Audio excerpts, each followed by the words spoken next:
Les amis, bonjour, bienvenue dans ce Good Morning Market du 16 juillet, j'espère que vous allez bien.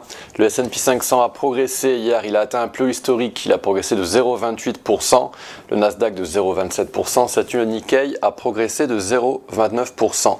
Wall Street a un petit peu monté hier grâce à Apple notamment et les secteurs de l'énergie et de la finance, des secteurs qui pourraient bénéficier à une nouvelle présidence de Donald Trump. Le luxe français, lui, a baissé à cause du PIB chinois et évidemment à cause de résistance, notamment dans LVMH et Hermès. Le gold arrive à sa résistance horizontale à 2450 $, l'ancien plus historique, et le pétrole continue son retracement à la baisse en période H4. Côté calendrier du jour, chers amis, nous avons les ventes au détail à 14h30 aux États-Unis, un petit peu avant la balance commerciale européenne, et on a également un banquier central qui parle à 20h45 heure française. À 22h40, on aura les stats sur le pétrole venant de l'API. Petite page internet très important, c'est l'expiration des contrats à terme du VIX qui arrive demain. Et a priori, on devrait pousser jusqu'à 14,25, c'est une résistance de Fibonacci clé. Et après, éventuellement, on pourrait redescendre calmement et continue de monter dans les indices. Si jamais on devait passer au-dessus de 14,25, on pourrait s'orienter vers des résistances supérieures. Dans Xstation 5, on va s'amuser aujourd'hui avec Bitcoin. Alors Bitcoin est monté suite aux événements de samedi et par la suite dimanche, il a continué de pousser, pardon, et donc on a un petit marteau haussier en période mensuelle. Donc il reste 15 jours avant la clôture, mais c'est pour l'instant une jolie bougie en mensuel. Idéalement, il faudrait qu'on pousse et qu'on rebascule au-dessus de cette ligne de tendance noire macro, une ligne qui a servi de support, qui a servi par la suite de résistance et qui devrait normalement servir de support si on est haussier. Oups, qu'est-ce que je fais? Je sors du plein écran. Côté Fibonacci en période hebdomadaire. Alors, on a cette boîte verte que j'ai définie ici grâce à une extension de Fibonacci. Alors, c'est un concept totalement inconnu en France. Sans doute que beaucoup de personnes vont me copier, vont copier cette technique qui est très efficace, mais je vous la présenterai à la rentrée par le biais du tutoriel spécifique. Et donc, on a une extension de Fibonacci en période hebdomadaire. Voilà, je suis bien ancré hebdomadaire avec des supports à 57 400, 52 355 et 47 313. Si jamais on devait casser cette golden zone à la baisse, ce serait extrêmement toxique pour Bitcoin. Mais tant qu'on est au-dessus, on reste haussier techniquement. Alors on avait méché ce niveau à 57 400, le niveau des 38%, avec cette jolie mèche, on avait rebondi, on est allé se heurter à la résistance des plus hauts historiques précédents et on était reparti à la baisse.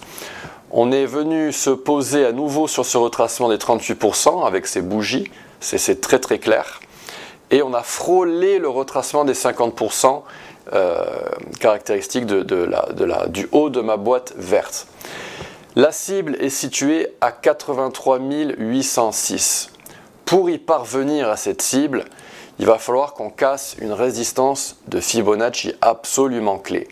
Elle est située ici. C'est un mouvement mesuré opposé donc en short, en vente.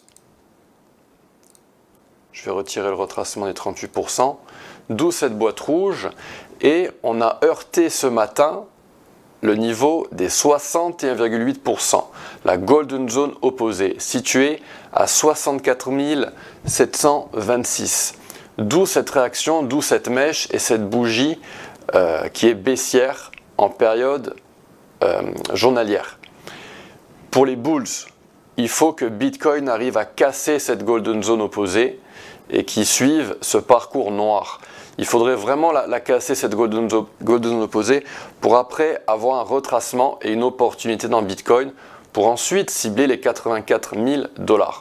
Problème, c'est que les algos adorent ce type de pattern. Ce type de pattern, c'est-à-dire 3 vagues à la baisse, un retracement à la hausse, parfois profond, notamment dans Bitcoin, mais en général une fois qu'on atteint la golden zone tracée à partir de ce retracement des 3 vagues, eh bien on a un crash. Donc pour l'instant, ce n'est pas du tout ce qu'on a dans Bitcoin, on a juste une réaction totalement normale en période journalière. Et pour l'instant, tout va bien, jusqu'ici tout va bien. Je pense qu'on va réussir à casser cette golden zone, mais il va falloir que ce retracement intervienne après la cassure. S'il intervient avant la cassure, eh bien, il sera un petit peu moins fiable. En période H4, voilà ce qu'on a. Alors, on a fait un premier mouvement mesuré qu'on appelle mouvement basique. On est venu frôler le retracement des 50%. Et ensuite, on doit trader une extension de Fibonacci. Et le support pour cette extension de Fibonacci est situé entre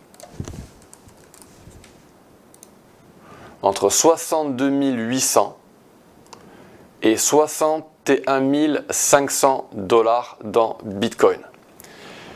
Si on casse cette golden zone, eh bien ce sera négatif pour Bitcoin et on pourra éventuellement faire un retracement plus profond.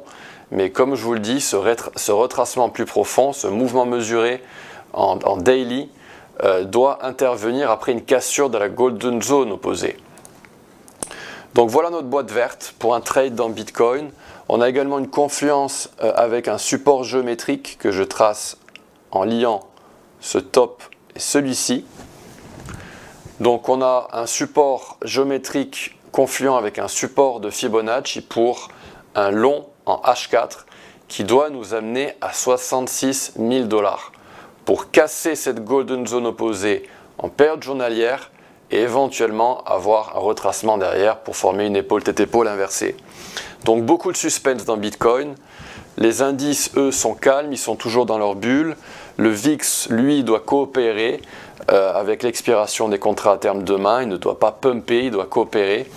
Et dans cette configuration, cet environnement, normalement, on doit avoir un Bitcoin qui doit casser donc cette fameuse golden zone opposée à 65 000 $. Pour après atteindre 84 000 $. Voilà, chers amis, ce que je pouvais vous dire sur Bitcoin aujourd'hui. Si vous avez aimé cette vidéo, merci de la liker, merci de la partager avec des amis, merci de la commenter. N'hésitez pas à me poser des questions dans la section commentaires et n'hésitez pas à nous suivre sur la chaîne vidéo de YouTube XTB France. À demain, chers amis, au revoir.